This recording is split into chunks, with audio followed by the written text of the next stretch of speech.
좋은 아침입니다. 아침의 한알 뉴스 종합 비타민 아침의 매일경제 김은미입니다. 꼭 필요한 뉴스만 콕콕 집어서 전해드리겠습니다. 시작해볼까요?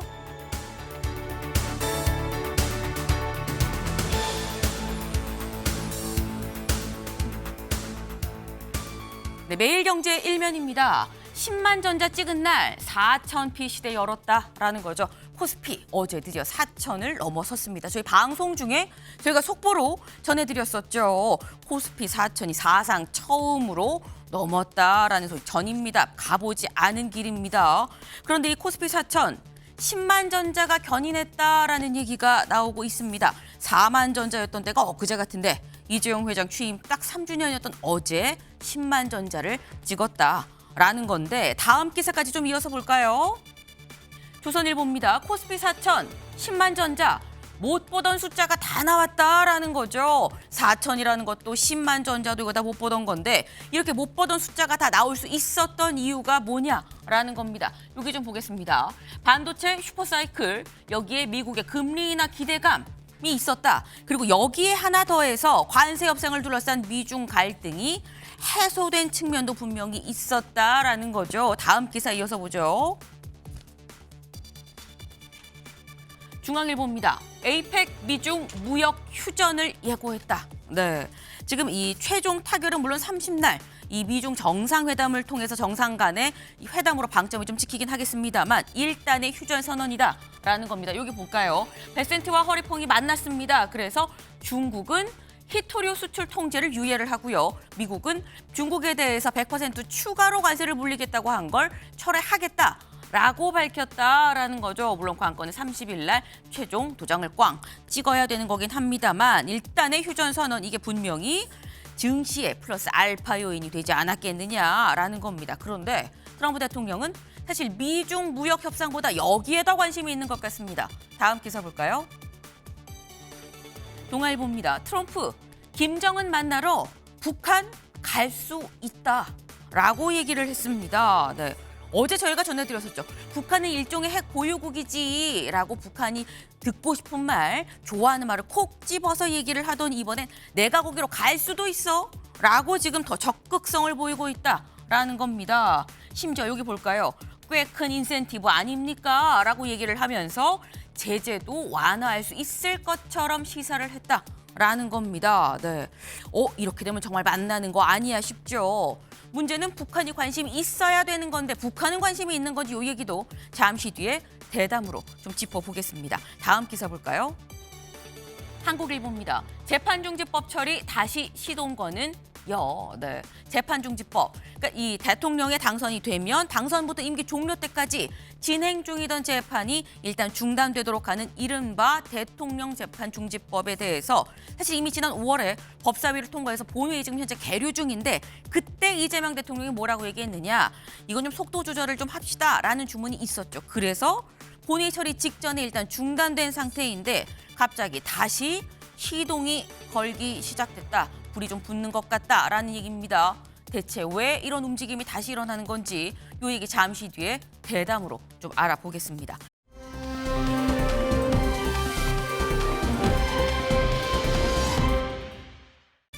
네, 난 어제 벌써 꺼내 입었어라는 분들도 있으실 거예요. 벌써 패딩이 등장을 했습니다. 어제 추웠죠. 그제보다 어제 추웠습니다. 그런데 어제보다 오늘은 더 춥다라는 겁니다. 심지어 오늘은 롱패딩 입어도 되는 거 아니야라는 얘기가 나와요. 지금 강원도 설악산은 영하 7.8도고요.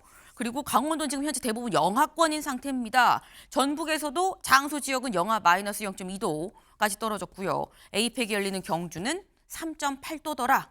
이 경주 같은 경우도 어제보다 무려 이 7도 정도나 상당히 낮은 온도다라고 하니까요. 아침에 나오실 때 패딩 꺼내 입으셔도 무리가 없겠다라는 말씀을 좀 드립니다.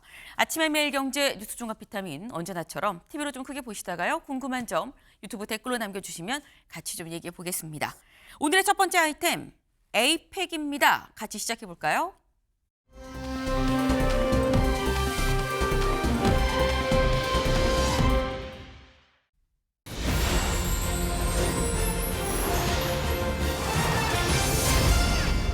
네, 세계가 경주로 향하는 에이펙, 경주 에이펙입니다. 기사 같이 보시죠. 에이펙 모드 경주 6회공 최고 수준 경기에 돌입을 했습니다. 네, 이번 주 에이펙이 열리는 경주 정말 이른바 진공 상태에 지금 들어간 상황입니다. 어떻길래 진공 상태라는 얘기가 나오는 건지 직접 영상으로 확인해 보시죠.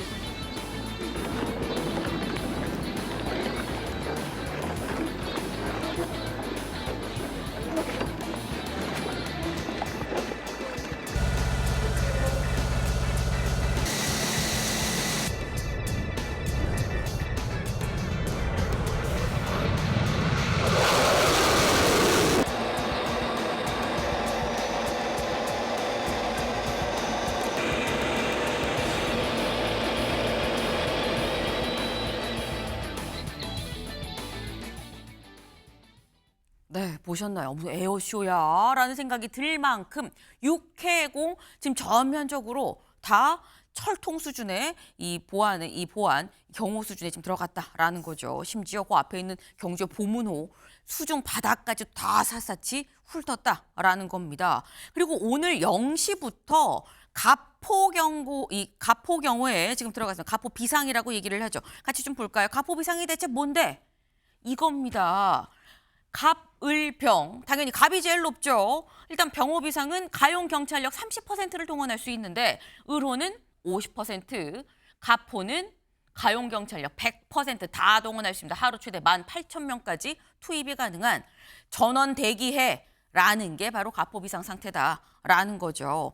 시청자분들께서는 아마 뭐 이렇게까지 할 필요 있는 거야라고 생각할 수 있습니다만 사실 이게 말 그대로 정상회의죠. 각국의 정상들이 다 모입니다. 그러다 보니까 사고 하나라도 있다고 한다면 굉장히 좀 큰일이 될 수 있는데 특히나 각국 정상들 중에서도 G2라고 하는 미국과 중국은 이 경호도 좀 예상을 좀 뛰어넘는 수준이다라는 거죠. 동아일보 기사 같이 볼까요? 트럼프, 시진핑 동선마다 움직이는 요새다. 땅, 하늘, 통신, 삼중 경비를 하고 있다라는 겁니다. 잠깐 여기 좀 지도를 같이 보겠습니다. 일단 김해 국제공항으로 옵니다. 근데 여기에서 경주로 어떻게 이동을 하느냐? 먼저 파란색이 이게 트럼프 대통령의 동선입니다. 쭉 91km 정도 떨어진 경주 화백 컨벤션 센터로 가는데 여기까지 가는데 더 비스트 들어보셨죠? 네. 지금 장갑차라고 볼 수 있는 거, 폭발 방지 연료 탱크, 자체 산소 공급 장비까지 다 탑재가 돼 있는 거. 그리고 만약에 차를 안 타고 지금 보이는 바로 저 모습입니다. 저기 비스트예요. 그러니까 이른바 이 트럼프 대통령의 전용 차라고 볼 수 있는 건데 차를 안 타고 헬기를 타고 갈 수도 있죠. 전용 헬기 마린원이 있습니다. 미사일 방어, 레이더 교란 등등등 해서 이 전용 헬기를 타고 갈 수도 있다. 시진핑 주석은 살짝 경로가 달라요. 102km 정도 걸립니다. 왜냐하면 여기에서 경주 코오롱호텔을 들렸다가 컨벤션 센터를 가는 이 루트를 지금 따르게 되는데 여기까지 어떻게 가느냐? 차로 우리 훔치에서 만든 의전 차량 N701 장갑 차체에 화학 공격 대비 공기 압축 보호 시스템 방탄 바퀴가 탑재가 돼 있다라는 겁니다. 어디 보면 이게 지금 움직이는 요새다라고 지금 그래서 동아일보 표현을 했어요. 이창근 위원님. 청와대에 또 근무를 하셨었고 했는데 우리나라도 이 정도 됩니까? 우리나라는 그렇지 않습니다. 그리고 다른 나라들도 통상 미국을 제외한 나라들은 외국의 이제 초청을 받아서 방문할 때 그 나라에서 제공한 의전 차량과 그 나라의 경호를 받습니다. 물론 근접 경호는 우리나라의 경호원들이 하는 건 맞습니다만 하지만 미국은 전통적으로 어느 나라를 방문할 때든 대통령 전용 차나 또 필요하다면 이렇게 헬기가 공수돼서 옵니다. 우리나라 서울에 방문할 때도 오산 공군기지에 또 착륙을 합니다. 그쵸. 우리나라 민간 공항에 착륙하지 않고 다만 이번에 특이하게 봐야 될 점은 중국인데요. 10년 전에 시진핑 주석이 국빈 방문으로 대한민국을 방문했을 때 당시에는 우리나라가 제공한 의전 차량을 이용했어요. 그때 제가 청와대 부속실에 있을 때인데 하지만 이번에 10년 만에 중국 위상이 달라졌다 이렇게 봐야 될지 중국이 자체 차량을 공수한 점이 굉장히 눈에 띄고 저것은 일종의 제가 판단할 때는 미국과의 관계에서 우리도 이 정도 국력이 되고 아하. 우리도 이 정도 된다. 이것을 보여주기 위한 거 아닌가 이런 생각도 해봅니다. 네. 10년 전에 국빈 방문했을 때는 분명 우리나라가 제공한 차량을 이용했었는데 이번엔 자체적으로 사실 이 훔치에서 만든 이 N701을 직접 공수해 와서 전용차를 타더라. 지금 미중 정상회담을 앞두고 살짝 기싸움의 느낌도 조금 나는 것 같다라는 생각이 좀 들긴 듭니다. 네. 근데 일단 대부분의 나라들은 이 정도까지는 안 한다라는 거죠. 하지만 미국과 중국이니까 G2니까 또 이 정도까지 지금 한다라는 건데 근데 사실 이번 에이펙 관심이 가는 게 미중 정상회담 말고 사실 요런 면도 있었어. 요런 것도 있습니다. 중앙일보 기사 좀 같이 볼까요? 램몬스터 K-팝 가수 최초로 에이펙에서 기조연설을 합니다.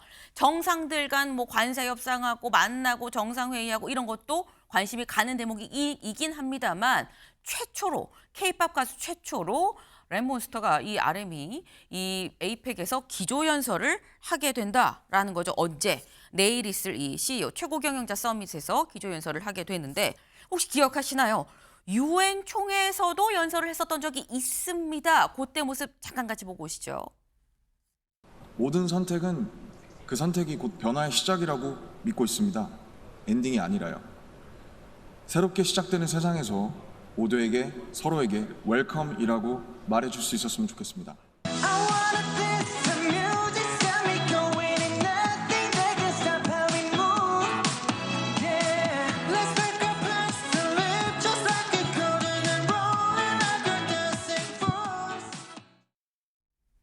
네. 사실 저 때가 2018년이었었죠. 그리고 지금 시간이 상당히 좀 흘렀습니다.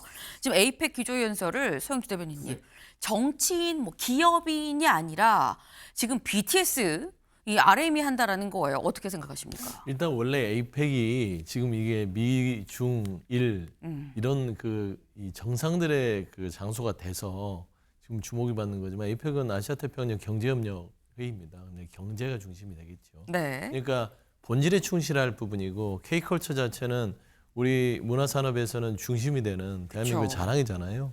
저는 그런 부분에 있어서 정확하게 그래도 에이펙이 그냥 정상회담하는 장소가 아니라 에이펙이라는 행사에 충실하다. 이런 부분들을 이제 확실히 하기 위해서 한 것이고 RM 정도 되면 뭐 이 모든 세계 정상들이 다 아는 인물 아닐까요? 모를 수가 없죠. 그렇죠. 방탄소년단을 네. 모를 수가 없죠. 그래서 저는 이런 부분에 있어서 또 최근에 박진영 가수께서 이번에 이제 문화위원장으로 임명이 되셨고 그렇기 때문에 이제 에이펙에서 경제협력체 어떤 회의에 충실하기 위한 하나의 자리를 마련한 게 아닌가 싶습니다. 네.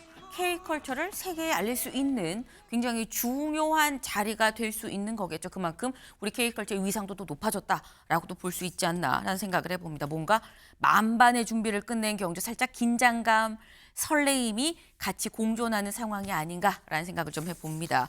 경주 에이펙을 응원하면서 다음 키워드로 넘어가 볼까요?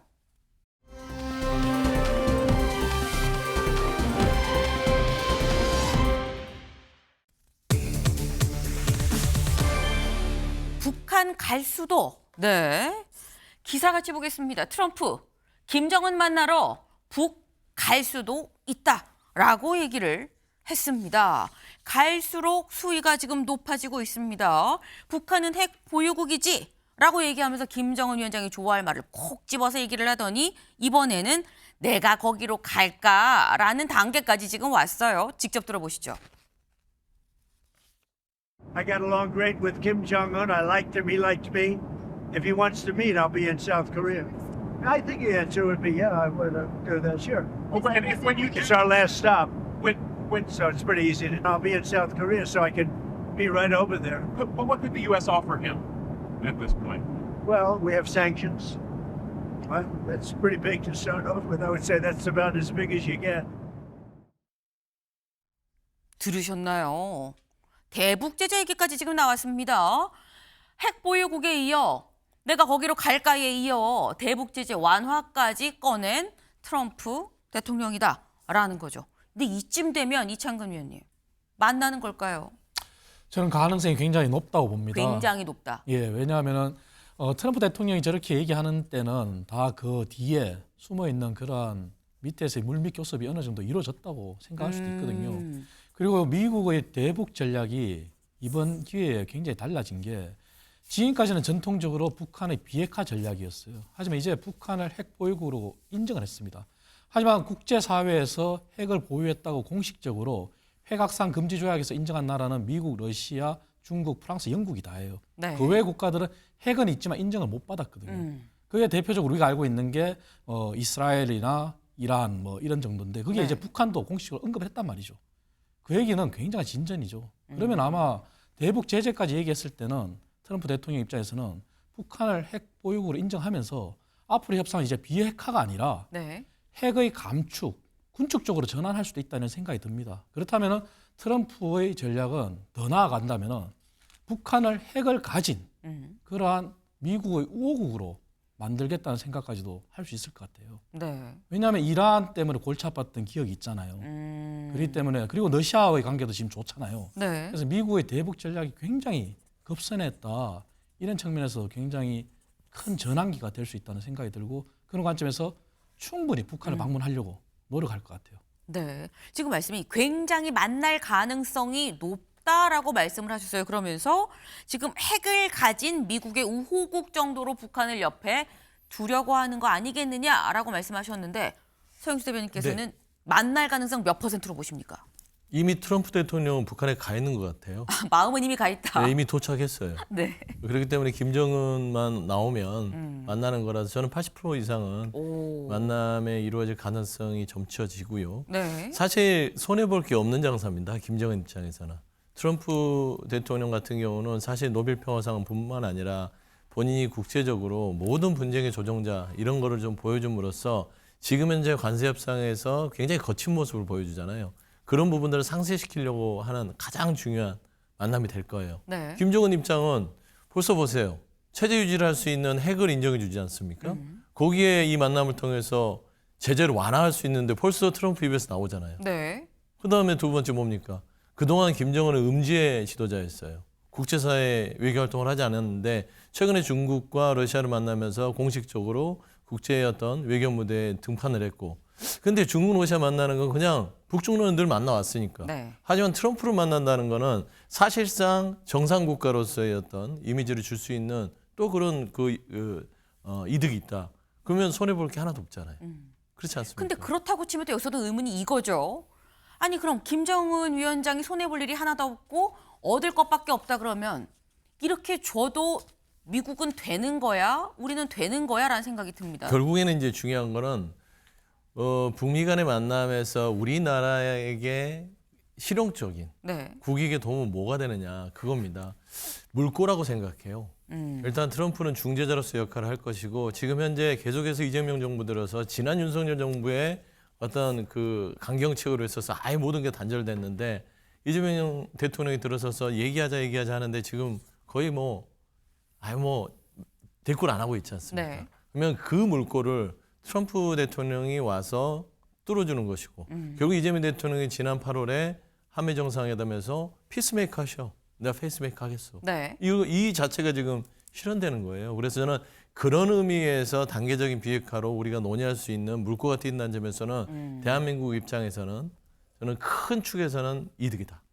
그래서 만남이 이루어질 가능성이 높다고 보는 거예요. 물꼬가 트인다는 점이 우리한테는 이득으로 돌아올 수 있다. 물론 만나기 전에 뭐 이거저거 다 퍼주는 거 아니라는 게 있을 수 있지만 그로 인해서 물꼬가 트이고 그게 더 진전이 된다 그러면 큰 그림으로 봤을 땐 좋은 거 아니겠느냐라는 말씀을 지금 하셨어요. 근데 지금 두 분 다 굉장히 공통적으로 상당히 만날 가능성이 높다라고 말씀을 하셨는데 조선일보 기사 좀 같이 볼까요? 네, 트럼프 김정은이 만나고 싶다면 한국에 더 있을 거다. 내가 건너갈 수도 있다라고 우리 아까 직접 트럼프 대통령 목소리를 통해 들었죠. 그런데 제가 이 기사를 갖고 온 이유는 이 부분 때문입니다. 여기 볼까요?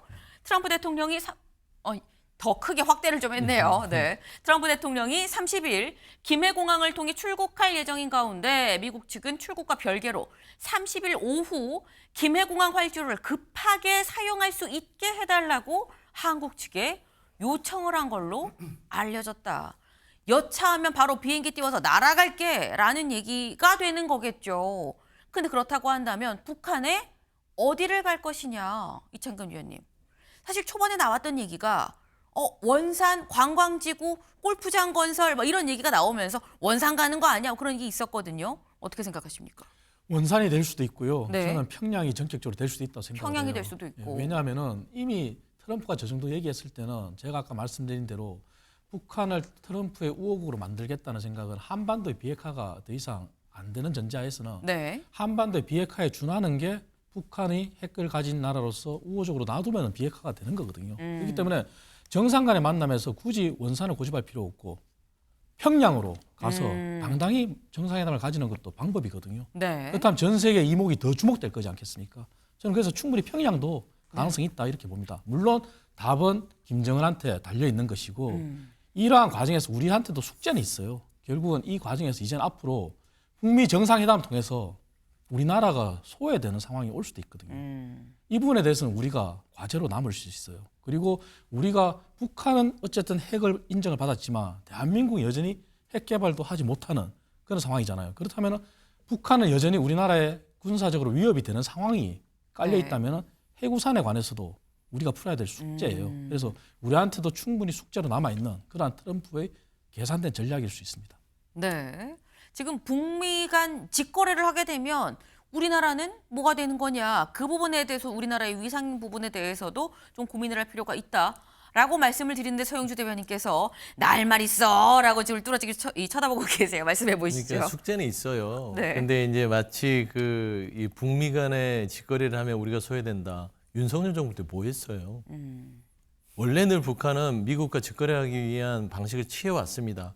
문재인 정부 때 그래서 한반도 운전자론이 있었고 북미 직거래를 막고 우리가 직접 북한과 대화해서 풀겠다. 그게 세계 하노이까지 갔던 부분이 있고 물론 노딜이 됐지만 네. 이런 과정들이 충분히 존재해요. 그래서 북한은 전통적으로 미국과 직거래가 습관입니다. 그렇기 때문에 대한민국 정부는 늘 우리가 스스로 북한과 이 문제를 해결하기 위한 것이기 때문에 저는 그 부분에 대해서는 트럼프나 김정은 간의 양자 간의 결정이지 이건 네. 우리가 끼어들 수 있는 상황은 없어요. 다만 한반도의 전체 지형을 비핵화로 만들 수 있는 그래도 그 테이블에는 앉혀놨다는 게 중요한 거죠. 뭐 어떻게 알겠어요. 김정은의 말하자면 아주 독단적인 성격을 어떻게 바꿉니까? 중요한 건 물꼬가 중요하다. 네. 저는 그렇게 좀 다시 한번 말씀드립니다. 최선은 아니더라도 차선은 되는 거 아니겠느냐라는 말씀이에요. 어쨌거나 물꼬를 튼다는 데에 방점이 있다라고 말씀하셨는데 일단 공통적으로 이 두 분 다 만날 가능성이 높다라고 말씀을 하셨죠. 근데 그럼 언제쯤 만나게 되는 거냐라는 거예요. 김해공항은 30일 오후에 갑작스럽게도 좀 쓸 수 있도록 좀 얘기를 미리 해놨다라는 건데 트럼프 대통령의 일정을 좀 같이 볼까요? 이번에 트럼프 대통령 29일 오전에 일본에서 이제 부산 김해공항으로 들어옵니다. 그리고 여기에서 이제 경주로 이동을 하죠. 그리고 이 시간은 뭐 정해지지 않았습니다만, 공개되지 않았습니다만 한미 정상회담이 있을 예정이다라는 겁니다. 그리고 그 이튿날 오전에 김해공항에서 미중 정상회담이 지금 현재 예정이 돼 있고 이날 오후에 출국할 예정인데 여기서 끝나지 않고 쭉 길이 이어지는 이유 아까 트럼프 대통령이 그렇게 얘기했죠. 나 이 뒤에 일정 없어요. 한가해요. 늘릴 수도 있어요. 라고 얘기를 했습니다.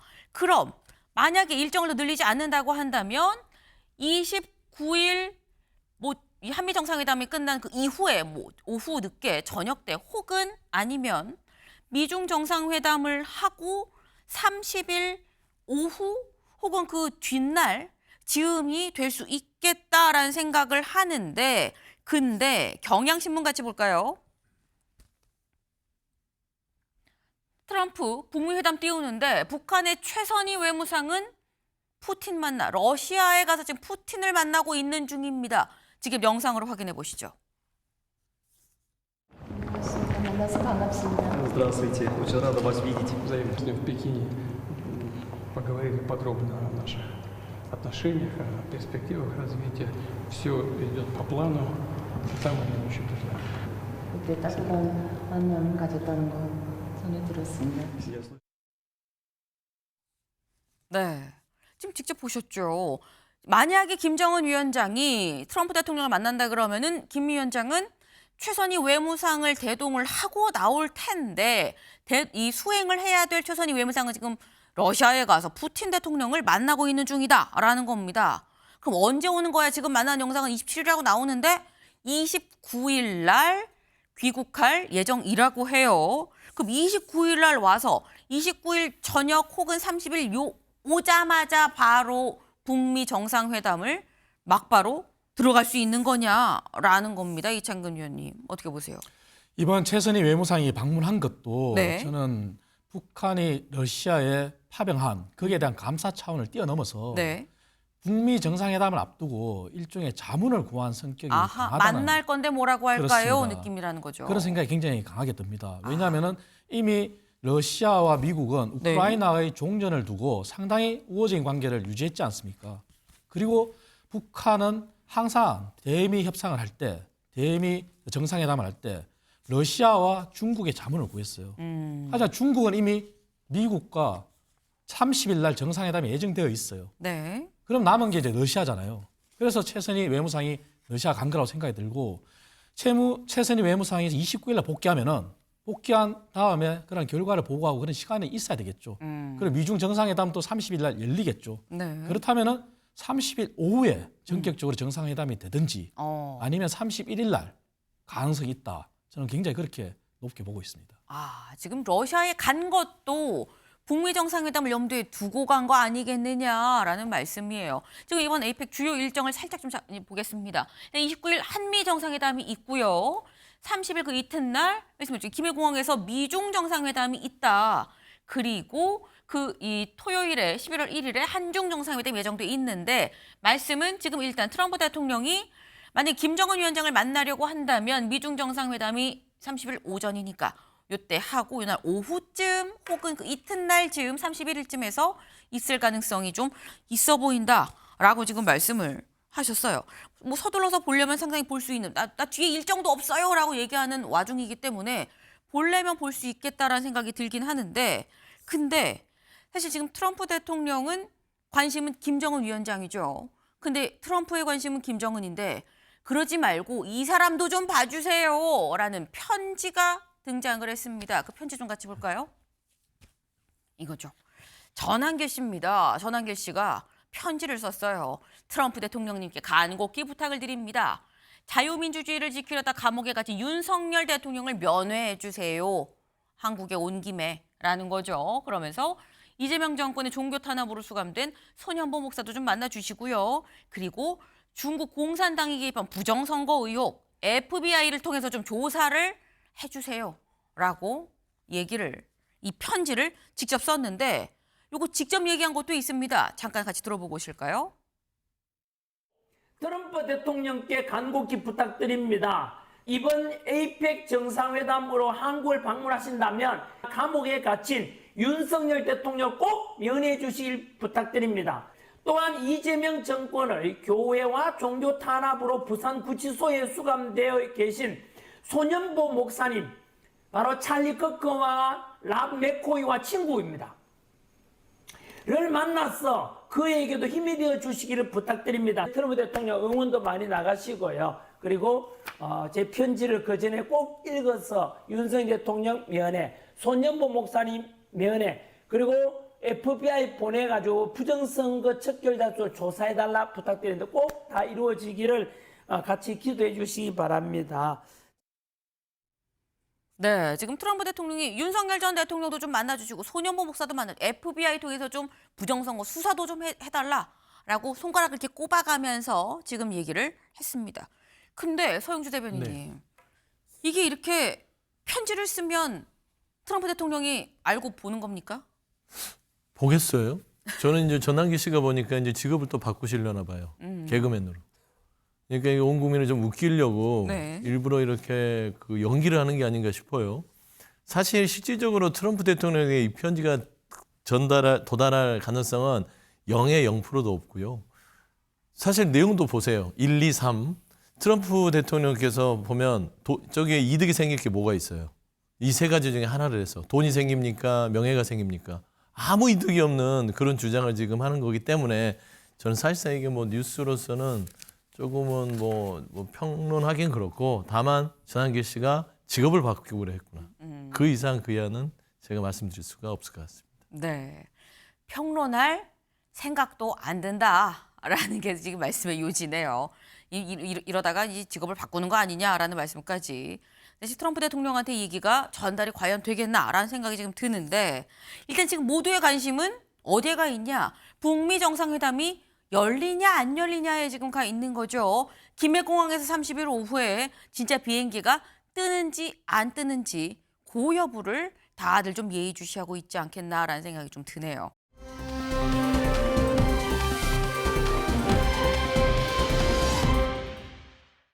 오늘은 무려 4명이나 됩니다. 먼저 첫 번째, 황교안 전 총리죠. 황교안 전 총리가 왜 나왔느냐 기사 같이 볼까요?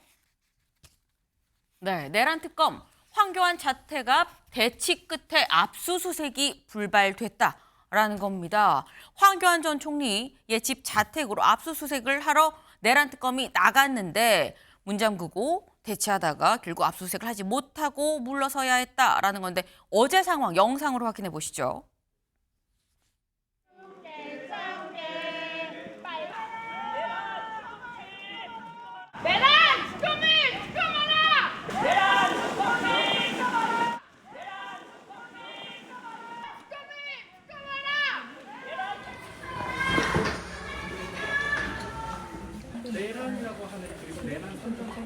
이 길이 아닌 거 알면서도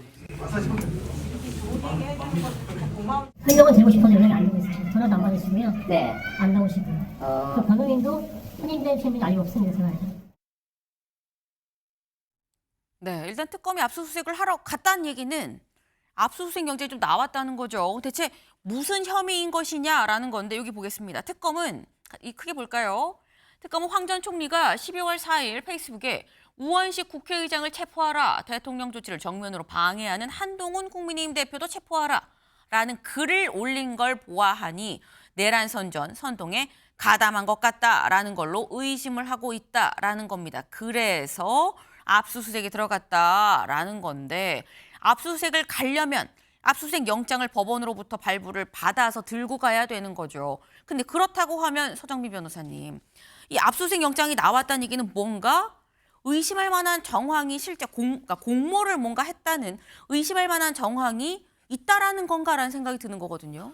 네, 일단 범죄의 그런 유무죄를 따질 때 필요한 엄격한 증명까지는 압수영장을 발부받을 때 있어서 필요하지는 않기 때문에 어느 정도까지 이제 소명이 됐다라고 이해를 하시면 될 것 같습니다. 네. 그래서 엄격하게 증명이 됐다라기보다는 그러할 개연성이 있다 정도까지는 특검에서 증명을 했다 이렇게 보시는 게 맞지 않을까라고 생각이 드는데 사실 특검 입장에서는 압수영장을 발부받는 데 있어서는 크게 어려움이 없지 않았을까라고 개인적으로 생각을 하고 있습니다. 일단 혐의 자체가 내란과 관련해서 선동, 선전 혐의를 받고 있는데 그 행위 사실이 결국에는 당시에 SNS에 전한 글들 우원식 국회의장이나 한동훈 전 대표를 체포하라라는 글을 올렸다. 이 방식으로 선동을 하고 선전을 했다라는 겁니다. 그렇다면 특검 입장에서는 해당 게시물을 당연히 중요한 증거로 제시를 할 수가 있고 그 정도만 하더라도 당시에 주요 관계자들과 연락을 미리 했을 가능성이 있다라는 점을 어느 정도 그 개연성을 증명하는 정도까지는 충분히 가능하지 않았나. 그래서 일단 압수수색 영장을 발부받는 것은 그 정도까지 소명이 충분히 이루어졌기 때문에 또 생각보다는 수월하게 이루어졌기 때문에 가능하지 않았나 이렇게 보고 있습니다. 네. 영장 발부가 이게 유죄다라고 볼 수 있는 증명까지는 되는 건 아니고 다만 개연성 정도는 입증이 되는 거 아니겠느냐. 근데 그 개연성은 SNS에 올린 글 아까 보셨죠. 한동훈 전 대표 등등을 좀 체포하라 이런 얘기들을 올린 것만으로도 충분히 개연성은 있다고 볼 수 있기 때문에 그래서 발부가 됐고 나온 것 같다라는 지금 그 말씀이에요. 근데 지금 추가적인 개연성은 있는데 실제 뭔가 더 직접적인 연관이 있나를 알아보려고 압수수색을 하러 간 거죠. 근데 아까 보신 것처럼 앞에 지지자들, 유튜버들이 꽉 그 복도에 들어찼습니다. 대체 어떻게 알고 온 거야? 라는 생각이 드는데 황교안 전 총리 자신의 SNS에 직접 이렇게 올렸습니다. 경찰의 불법 체포 시도가 있습니다. 그러니 국민 여러분, 당원 여러분 진실에 힘을 실어주십시오. 저희 집은 여기입니다. 라고 집 주소를 직접 자신의 SNS를 통해서 올렸어요. 근데 이게 이창근 위원님, 사실 윤석열 전 대통령이 관저에서 체포를 거부하고 있을 때랑 살짝 좀 오버랩이 되는 것 같기도 합니다. 그렇습니다. 체포는 아니고 압수수색이지만 네. 사실은 저렇게 집 주소까지 공개했다는 거는 또 다른 갈등을 유발하는 거거든요. 왜냐하면 저 아파트에 황교안 전 대표를 지지하는 사람도 있겠지만 부정선거에 대해서 지지하지 않는 주민들도 있을 거 아니에요. 그렇다면 우리가 상상을 해보면은 만약에 어제 압수수색 당시에 모인 당원 이상으로 더 많은 사람이 모였을 때 주민과의 충돌 이런 것도 생각해 볼 수 있거든요. 과연 그것이 대통령 권한 대행까지 지낸 사람이 할 일이냐 이런 생각도 해봅니다. 참 씁쓸한데 저는 황교안 전 대표가 지금 현재 또 당을 만들었기 때문에 당 대표죠. 네. 당당하다면은 당당히 그냥 압수수색에 응하고 조사에 응해야 된다 저는 봐요. 하지만 본인이 당당하지 않다는 것을 자꾸 보여준다면은 저렇게 당원들을 동원해서 방어막을 치겠죠. 하지만 이것은 결코 좋은 현상은 아니라고 저는 생각해요. 네. 대통령 권한 대행까지 했었는데 우리 집 여기입니다. 지지자들 좀 와서 도와주세요라는 이런 상황까지 만드는 게 과연 맞는 것이냐. 자칫 지지자들과 그 공권력 사이에 충돌도 우려되는 거 아니겠느냐라는 말씀을 지금 하셨어요. 근데 어제 상황은 문을 걸어 잠그고 아예 나오지 않고 버티는 상황이었습니다. 그래서 압수수색을 최종 하지 못했는데 근데 그럼 드는 생각이 서정민 변호사님. 계속 압수수색 자체를 거부를 하면 계속 거부를 하면 그럼 그 다음은 어떻게 되는 겁니까? 일단 법률적으로는 사실 거부를 한다 하더라도 네. 이제 결국 수사기관에서 영장을 기반으로 해서 강제적인 집행을 할 수가 있습니다. 그래서 네. 법률 규정상으로는 이 영장을 집행하는 데 있어서 필요한 부수적인 처분으로 예컨대 문을 강제로 개방하는 방식 역시도 가능하다라고 규정을 하고 있습니다. 따라서 물론 뭐 특검에서 상황을 조금 살펴보긴 해야 되겠습니다만 네. 일단 뭐 추후에도 이런 상황이 반복이 된다라고 한다면 이런 근거 규정에 따라서 문을 강제로 개방을 하고 보다 강력한 조치를 통해서 압수수색을 진행하는 방법도 일단 법률적으로는 가능하다 이렇게 볼 수가 있습니다. 네, 법적으로 계속 응하지 않는다 그러면 쉽게 말해 문을 딴다고 얘기를 하죠. 문 뜯어내고 들어가서 압수수색을 할 수도 있다라는 말씀이에요. 그 상황까지 오면 더 갈등이 커질 수밖에 없겠죠. 지지자들과 공권력과의 굉장한 어떤 대치, 충돌까지 사실 이어질 수 있는 상황이다라는 건데 어제 압수수색은 그냥 돌아갔지만 그 다음에 다시 이 영장 기간 내에 다시 한번 또 올 텐데 요때 압수수색을 응할 건지 응하지 않을 건지 여부를 좀 봐야 될 것 같습니다.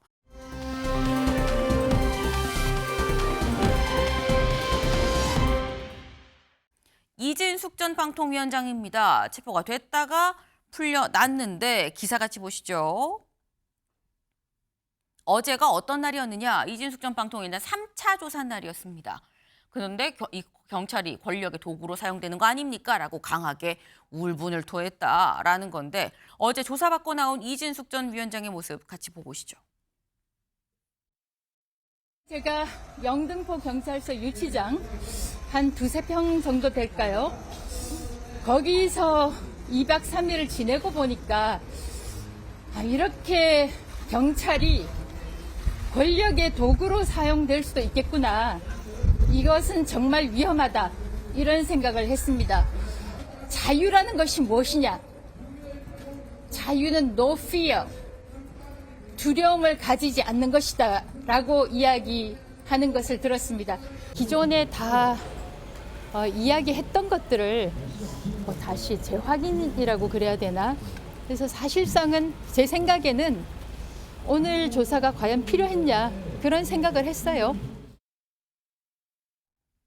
서영주 대변인님, 경찰이 권력의 지금 도구가 된 거 아닙니까? 라고 지금 얘기를 하거든요. 네. 그러니까 황교안 전 총리나 이진숙 전 방통위원장을 보면은 윤석열 전 대통령, 그러니까 내란 범죄를 저질렀던 그 범죄의 사람들이 거의 비슷한 방식이 있어요. 그러니까 공권력을 철저히 무시합니다. 헌법과 법률에 규정된 공권력을 무시하고 본인들의 뇌피셜과 망상에 있어서 규정을 하죠. 그게 과연 올바른가요? 그러니까 내란 세력들이구나라고 저는 좀 지탄을 받는다고 생각합니다. 그리고 그 1.8평을 윤석열 전 대통령이 얘기했죠. 힘들다. 무슨 그 유치장 2점 몇 평을 얘기합니까? 다 모든 국민들이 범죄 혐의를 받고 거기에 있게 되면 거기에 생활합니다. 본인이 특별합니까? 경찰의 권력이 신여가 됐나요? 본인은 지난 정부에서 권력의 신여가 돼서 2인 체제에서 얼마나 많은 기행을 저질렀는지 그런 부분들이 결국에는 자기한테 돌아오는 것이고 그대로 뭐 이념 논란, 방통위원장이 중립성과 독립성을 지키지 않고 계속해서 본인 스스로가 윤석열 전 정권에 충성하려다가 결국에는 오버한 거잖아요. 저는 이런 부분에 있어서는 국민적 공감대를 얻을 수 없는 것이고 황교안 전 총리나 이진숙 전 방통위원장이나 자웅이 동색이다. 저는 그렇게 생각합니다. 네, 공권력을 무시하는 이런 태도 자체가 잘못된 거 아니냐라고 지금 말씀을 하셨어요. 그런데 아까 조사받고 나오면서 이렇게 얘기를 하죠. 오늘 꼭 조사를 해서 조사가 필요했나라는 생각이 든다라고 지금 얘기를 했는데 왜 어제 조사가 한 2시간 만에 끝났습니다. 서정민 변호사님. 이진숙 위원장 얘기는 물어볼 것도 없는데 나 그냥 기선제압하고 이 훈련시키려고 그냥 나 부른 거 아니야? 라는 취지로 지금 얘기를 하는 것 같아요. 실제 2시간 만에 이 경찰 조사가 끝났다는 거 이건 어떻게 해석할 수 있는 겁니까? 사실 이제 2시간 동안 어떠한 질문들이 있었는지 그리고 네. 거기에 대해서 어떻게 답변을 했는지가 더 중요하긴 합니다. 여기에 대해서는 구체적으로 밝혀지지 않은 이상 당시에 뭐 경찰의 그런 조사가 불필요했다 혹은 뭐 3차 조사도 불필요했다라고 쉽게 일단 단정은 할 수가 없는 것 같긴 합니다.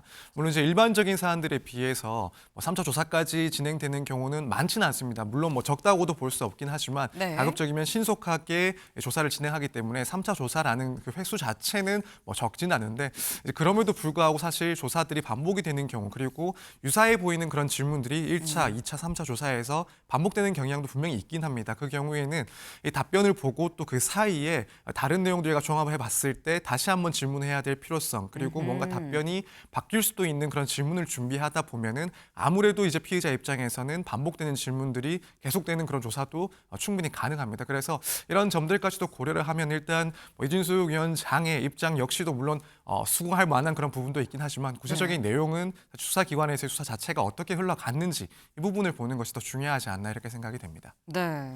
그러니까 지금 이게 똑같은 질문 같아도 사실 똑같은 건 아니다라는 취지의 좀 그런 말씀이에요. 일단 이 기소가 지금 불구속 상태에서 기소가 되지 않겠느냐라는 전망이 지금 나오고 있는데 근데 아까 이런 얘기했죠. 이진숙 위원장. 자유는 no fear입니다. 라고 얘기를 했어요. 근데 이창근 위원님. 이진숙 위원장이 이번에 경찰 조사받고 체포됐다 석방되고 하면서 체급이 상당히 좀 커졌다라는 그런 평가가 지금 나오고 있습니다. 내년 지방선거, 대구시장 나오는 겁니까? 가능성은 있다고 봐야죠. 왜냐하면 국민의힘 당헌 당규에 따르면 네. 당선 무효형에 해당하는 판결을 받고 재판이 지속되지 않는 이상 출마할 수가 있습니다. 그 얘기는 경찰이 아마 3차 조사를 끝으로 기소를 할 것으로 예상이 됩니다만 네. 기소를 하더라도 내년 지방선거까지 1심 재판 결과가 안 나올 수도 있거든요. 그 설사 재판 결과가 나왔을 때 당선 무효형에 해당되는 그러한 형이 또 안 나올 수도 있거든요. 네. 그렇다면 본인은 체급도 커졌고 본인이 저렇게 전사로 나서겠다는 그 어떤 멘트를 계속 하지 않습니까? 그렇다면 충분히 저는 지방선거에 등장한다. 그렇게 예상을 해봅니다. 법적으로 제약을 받아서 나오지 못하는 상황이 아닌 이상 나올 것 같다라는 지금 그런 말씀이셨어요.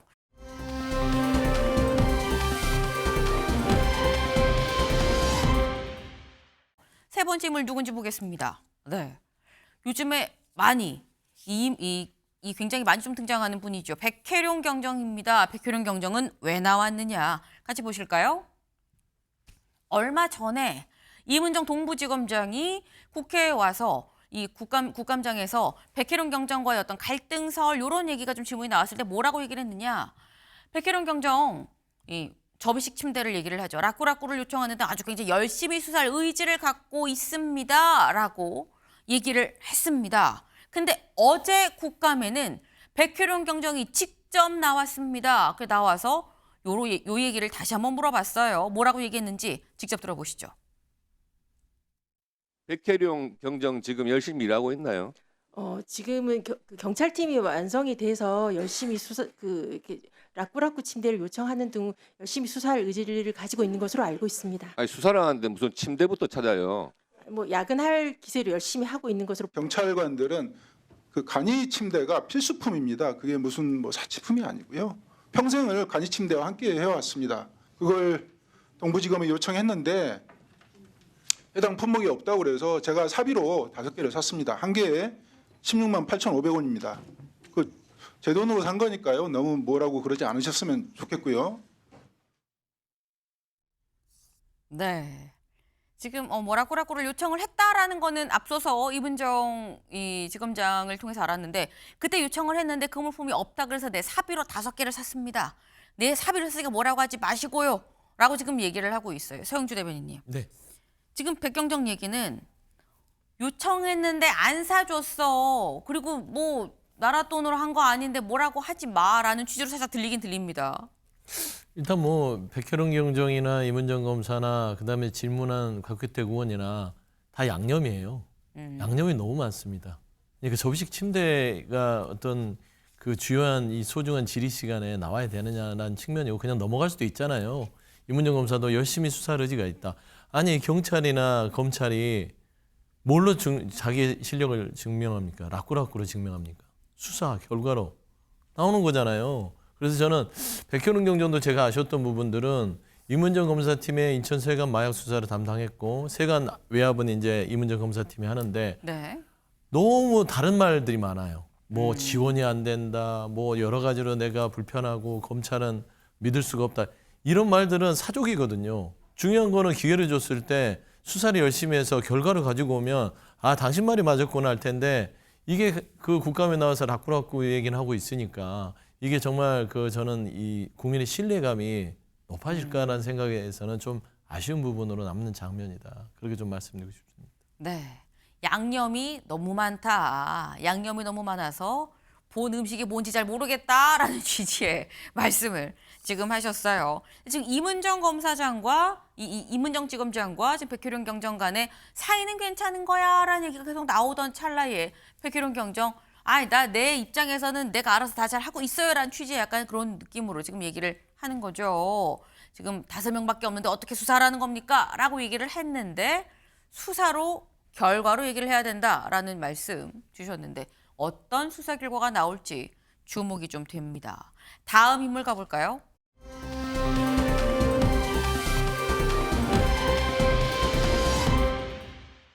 네, 바로 국민의힘 유영하 의원이죠. 유영하 의원이 왜 나왔을까?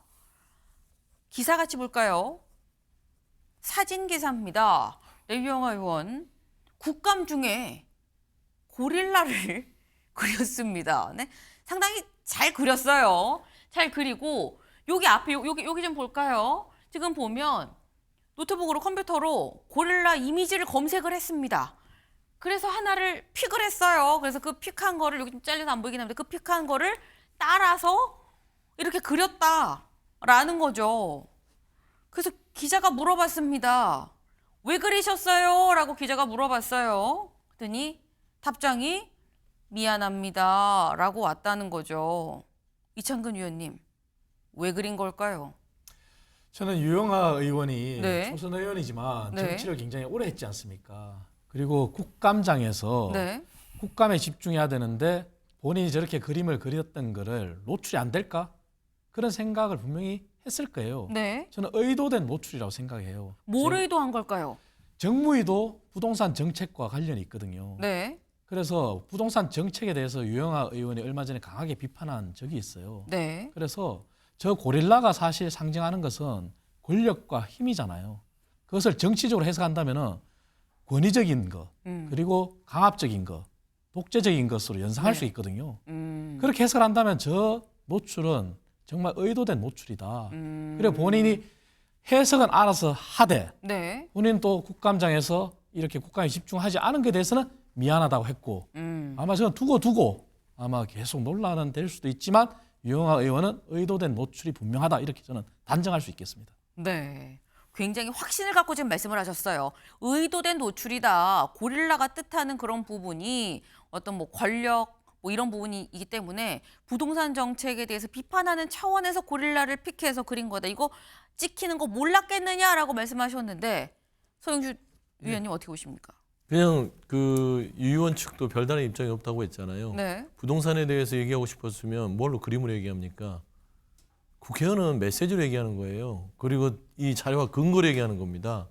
그냥 어줍잖은 어떤 그 은유적 표현으로 아까운 시간을 낭비할 거 없어요. 그냥 저는 두 가지인 것 같아요. 첫 번째는 고릴라 사랑이 있다. 고릴라를 좋아하는 거예요. 유영아 의원이. 그래서 그 캐릭터를 좋아하는 고릴라가 요즘에 너무 좋다. 그래서 내가 캐릭터를 한번 만들어 보겠다. 그다음에 두 번째는 뭐냐면 박근혜 전 대통령도 본회의 시간에 펜 세운 그림 아마 기억나실 거예요. 이렇게 본회의장에서 계속 펜을 세워서 이렇게 하셨던. 네. 그걸 또 이제 유영아 의원이 여러 가지로 같은 어떤 그런 동심이 있는 게 아닌가 정도로 순수하게 받아들이는 것인데 그래도 국감장에서 저런 식의 그림을 하는 것은 업무 중에 딴짓하는 거하고 똑같잖아요. 그래서 이런 네. 부분들 국민한테 심심한 뭐 큰 건 아니지만 사과를 드려야 되지 않을까 싶습니다. 네. 뜻밖의 해석이 나왔습니다. 고릴라를 좋아하는 거 아니겠느냐라는 이런 말씀을 또 주셨는데 사실 아무도 알 수가 없죠. 유영아 의원만 알 겁니다. 다만 국감장에선 국감에 집중을 해야지 딴짓을 하는 건 곤란하다라는 말씀을 좀 같이 드립니다. 다음으로 넘어가 볼까요?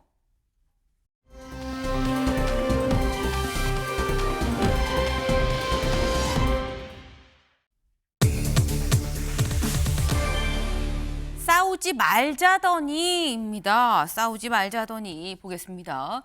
국감에서 재판 재개 거론되자 이 재판중지법 재추진한다라는 거죠. 최근 이재명 대통령에 대한 재판이 재개될 수 있는 거 아닙니까? 라는 얘기들이 국감장에서 국민의 의원들의 질의를 통해서 좀 나왔습니다. 그래서인 건지 여당이 이 민주당이 지금 재판중지법을 다시 추진하고 있다라는 건데 영상으로 확인해 보시죠. 이재명 정부 중에도 언제든지 재판은 다시 기회를 잡아서 할 수 있는 거죠? 이론적으로는 그렇습니다. 현실적으로도 불가능하지 않죠? 예, 불가능한 건 아닙니다. 예. 현직 대통령의 촬영 대통령 되기 이전에 형사 재판이라 하더라도 재판이 중단된다는 것은 해석상 명백합니다. 이 부분에 관해서는 이제 아예 입법적으로 명백하게 규정을 해서 이런 억지 주장을 하지 못하도록 하자 이런 이제 주장이 일각에서 민주당에서 제기가 되고 있는 상황이고요. 재판 중지를 규정한 형사소송법이 지금 본회의에 계류 중에 있습니다. 그래서 제가 정청래 대표님한테 이거 빨리 통과시킵시다라고 건의를 했습니다. 그래서 뭐 저희는 그렇게 추진할 걸로 저는 예상이 합니다.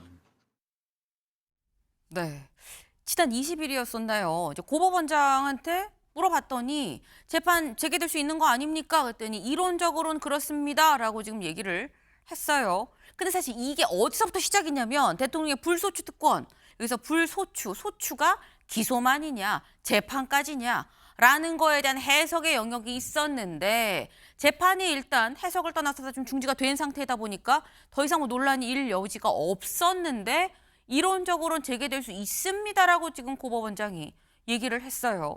근데 그렇다고 한다면 이 얘기는 서정민 변호사님, 지금 이 김대웅 고법원장이 이론적으로 그렇다.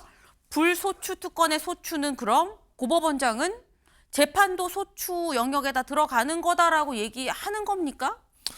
일단 여기에는 뭐 소추에는 포함이 되지 않는다. 따라서 재판이 언제든지 이론상으로는 재개 가능하다라는 입장으로 읽혀지는 것 같긴 합니다. 예, 소추에 들어가지 않는다고 본 거죠. 네. 사실 저도 이제 작년에 이제 이재명 전 대표의 네. 당시 대표의 그런 이런 사법 리스크 문제가 한창 불거졌을 때 이 부분 관련해서 사실 뭐 일부 헌법 교수님들한테 조금 여쭤본 적이 있긴 합니다. 만약에 이제 추후에 뭐 이재명 대표가 대통령이 될 경우에는 과연 이제 어떤 규정에 의해서 재판이 정지가 될 것인지 혹은 네. 재판이 이론적으로 가능한지 이 부분 한번 여쭤본 적이 있었는데 물론 뭐 많은 분은 아니지만은 어떤 교수님들께서는 이 부분은 조금 명확하지 않다. 다만 사실적으로 현실적으로는 재판이 중지될 수밖에 없을 것이다라는 그런 입장을 들은 바가 있습니다. 그래서 저도 사실 뭐 지금 상황에서 이 불소추 특권에서 말하는 소추가 이 재판까지도 포함하는지 포함하지 않는지 어느 것이 다수설인지 여부에 대해서는 저는 개인적으로는 확인할 수는 없긴 합니다만 일단 사실상의 그런 문제를 봤을 때 현실적인 문제를 봤을 때는 분명히 뭐 대통령에 대한 재판은 결국 이 정권의 운영에 있어서 상당한 큰 문제가 발생할 수밖에 없고 이 불소추 특권이라는 규정의 취지를 봤을 때는 네. 사실 뭐 재판이 멈춰지는 게 일단 맞다고 보는 게 타당하지 않나라는 정도의 의견은 가지고 있습니다. 일단 여기에 대해서는 일단 뭐 서울 고법원장이 조금 더 다른 견해를 갖고 있는 것은 아닌가 이렇게 일단 읽혀졌습니다. 네, 지금 변호사님 말씀은 안 그래도 이게 논란이 일 때부터 헌법학자들한테 좀 직접 물어봤는데 논란의 여지가 있고 어디가 막 다수설이다라고 딱 콕 집어서 사실 선을 그을 수 있는 그런 상황은 아니다. 다만 현실적으로 어쨌거나 재판이 가능하겠나라는 얘기가 나왔었다라는 거죠. 근데 어쨌거나 지금 이 고법원장은 개인 생각인지 모르겠습니다만 일단 이론적으로 가능합니다라고 얘기를 했고 그래서 이 얘기를 듣고 지금 민주당에선 서영주 대변인님. 네. 그럼 이른바 재판중지법 이거 곧 본회의에서 처리하는 겁니까? 지금 일단은 일부 의원들의 주장으로서 네. 이게 그 법안이 계류된 상황이고 이거는 이제 추진하자라고 그 발의 의원 이건태 의원이겠죠. 이건태 의원이 대표한테 얘기를 한 거죠. 네. 뭐 추진이 될 가능성도 없지는 않다. 고법원장이랑 똑같은 얘기를 하는 겁니다. 이 고법원장은요 굉장히 나쁜 사람입니다. 그리고 사법부가 얼마나 국민한테 신뢰를 받지 못하는지의 표면을 보여주는 거예요. 야당 의원의 질의도 나쁜 질입니다. 지금 이재명 대통령이 들어온 지가 5, 6개월 됐고 에이펙에서 외교와 안보와 경제를 살리기 위해서 코스피를 5천을 돌파해서 국민들을 잘 살게 하려고 노력하는데 본인들은 그냥 법적 지식을 가지고 대통령 언제든지 날릴 수 있어 라는 지금 이야기로 시간을 보내고 있어요.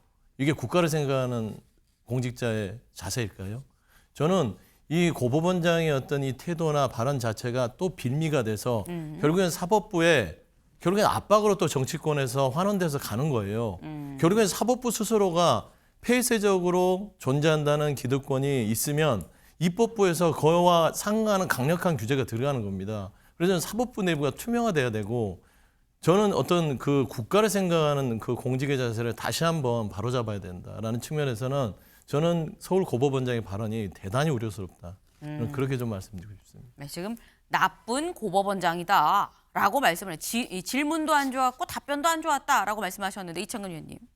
민주당이 지금 사법부를 압박하는 행태로 비치는 게 맞습니다. 중요한 것은 우리가 헌법을 다시 되돌아본다면은 헌법은 분명히 소추에 대한 해석이 명확하지 않아요. 그리고 사법부는 각 법원이 독립해서 재판을 해요. 네. 그렇다면은 고등법원장이 국회 정인으로서 정인 선서를 하고 본인의 생각을 밝힌 거예요.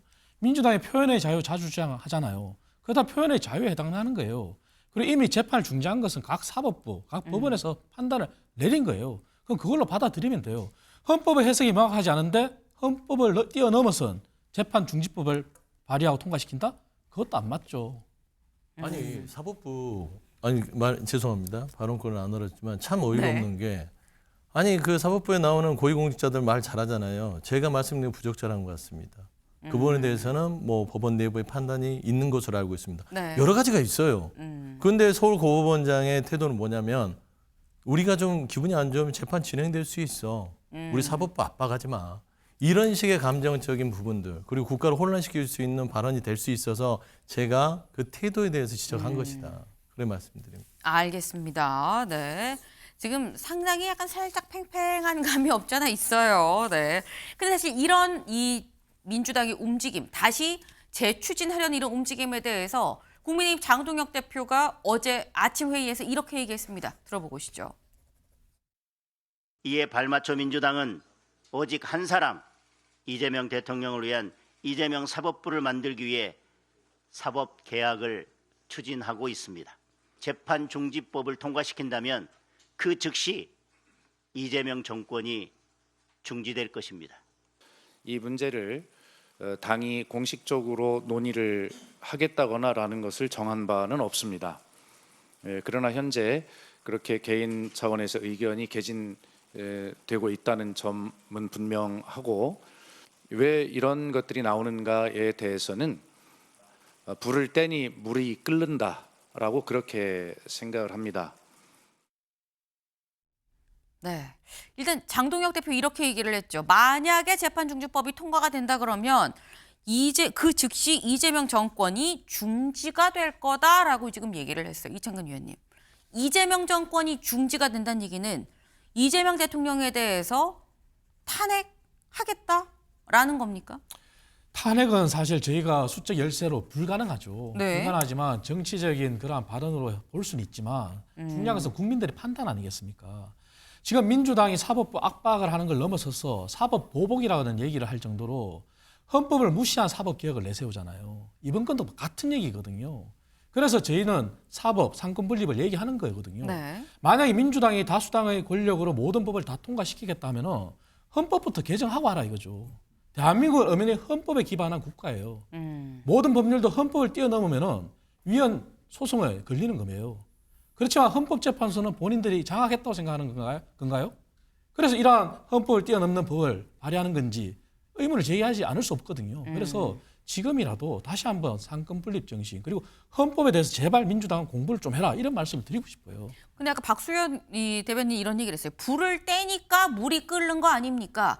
국민의힘에서 자꾸 불을 떼니까 우리 당 의원들의 물이 끓을 수밖에 없어요. 뭐 이런 취지로 지금 얘가 또 들려요. 그 얘기 앞전에 박수현 수석 대변인이 그 얘기도 했잖아요. 공식적인 대변이다 보니까 당 차원에 논의되고 있는 게 아니라 모든 것을 다 개인 차원으로 치부하잖아요. 민주당은 항상 위헌적인 요소나 분리할 때는 개인의 의견이다 이렇게 얘기를 해요. 그리고 그러한 여건을 국민의힘에서 제기했기 때문에 우리들은 그렇게 대응할 수밖에 없다 이렇게 얘기하거든요. 당당하다면 당 차원에서 한다고 해야죠. 그건 아니잖아요. 그래서 제발 제왕적인 대통령에 대한 폐해를 네. 윤석열 전 대통령으로부터 받잖아요. 그래서 우리가 이재명 대통령은 제발 전 대통령의 그런 전체를 답습하지 말라고 하잖아요. 그렇다면 대통령이 야당을 존중하라고 했잖아요. 그렇다면 야당 존중이라는 거는 법치를 존중하는 데서부터 시작되는 거예요. 수적인 우위로 계속 밀어붙이는 것은 야당 존중이 아니에요. 그렇다면 민주당이 행정, 사법, 입법 다 하면 되죠. 왜 분리할 때만 일부 의원의 생각이라고 하는 거냐. 그렇게 당당하면 당 차원의 생각이라고 명확하게 얘기하면 되는 거 아니냐라고 또 말씀을 하셨는데 근데 지금 뭐 우리가 탄핵을 할래야 뭐 쪽수가 안 된다라고 지금 말씀을 하셨어요. 그런데 이런 얘기는 또 하고 있습니다. 조선일보 같이 볼까요? 네, 이 모두 무죄 발언 조원철 법제처장의 국힘 탄핵이 불가피하다라고 또 얘기를 하고 있습니다. 이건 무슨 얘기인지 영상으로 확인해 보시죠. 예, 그 이재명 대통령이 그 범죄를 저질렀다는 건 전혀 동의하지 않습니다. 범죄가 아니에요? 그렇습니다. 다 무죄입니다. 예, 그렇습니다. 심지어 가장 대표적인 그 대장동 사건 같은 경우에는 뭐 제가 이제 변호인단을 했기 때문에 잘 압니다. 대장동 사건 아니 5개 재판 12개가 모두 무죄라고요? 법제처장님 예. 사퇴하셔야 되겠습니다. 네, 기억하시나요? 며칠 전에 지금 조원철 법제처장이 모두 무죄라고 생각합니다. 제가 변호를 해봐서 알아요라고 얘기를 했죠. 여기에 대해서 어제 신동욱 최고위원이 또 이렇게 얘기를 했습니다. 들어보시죠. 이재명 대통령이 저지른 모든 범죄를 무죄라고 확신한다는 법제처장. 법제처장은커녕 공직의 언저리에도 가서는 안 될 대장동 변호사 조원철 법제처장이 사퇴하지 않는다면 저희 당으로서는 탄핵안 발의가 불가피할 것으로 보고 있습니다. 네, 서영주 대변인님.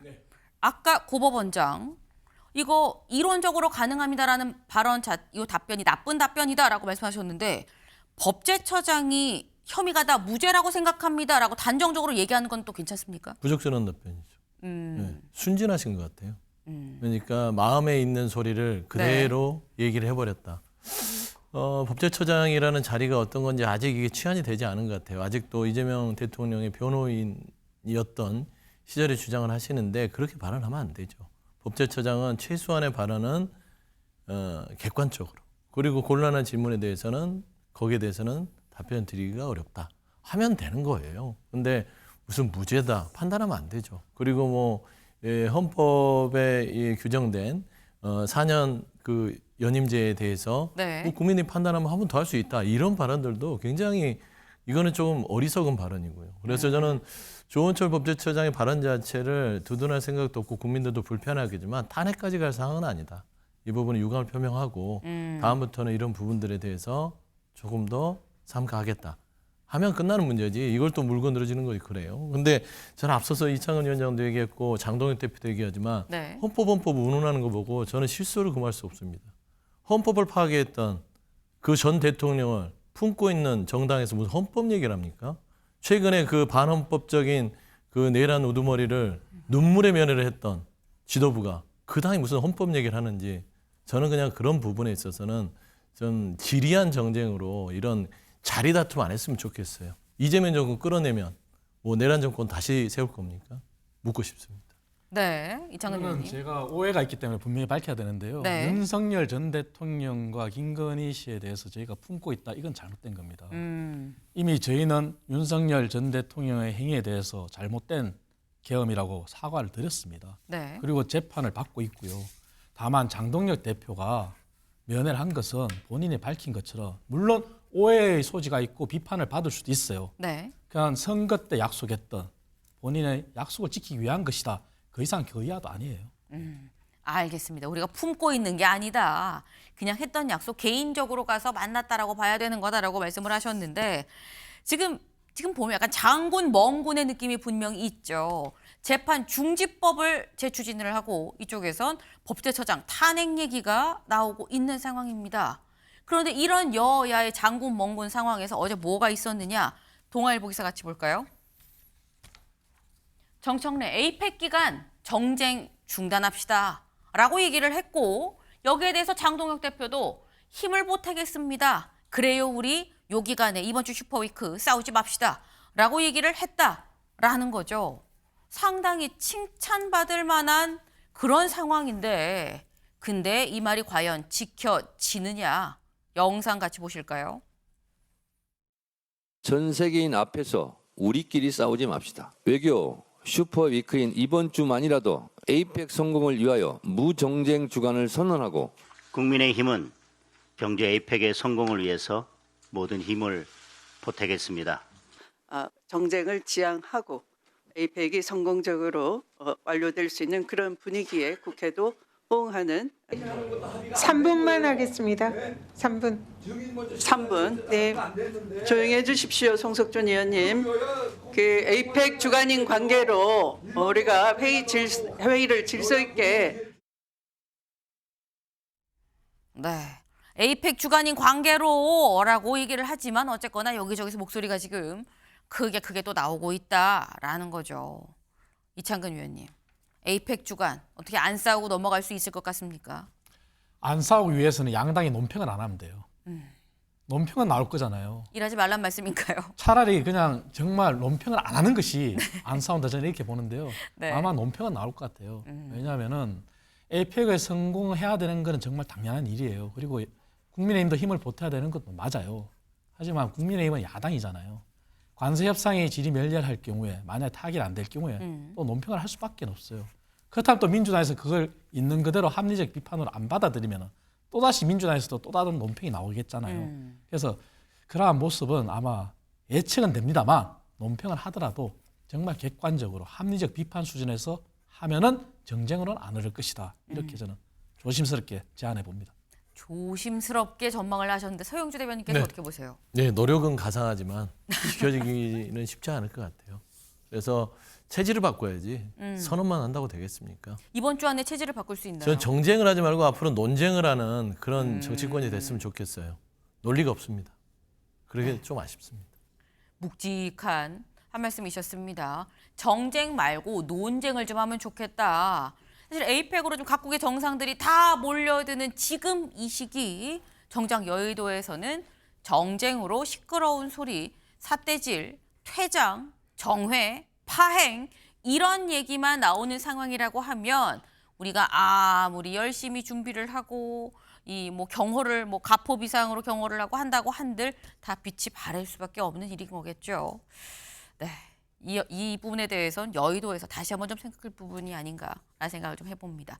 저희가 준비한 소식 오늘 여기까지입니다. 오늘도 좋은 하루 보내세요.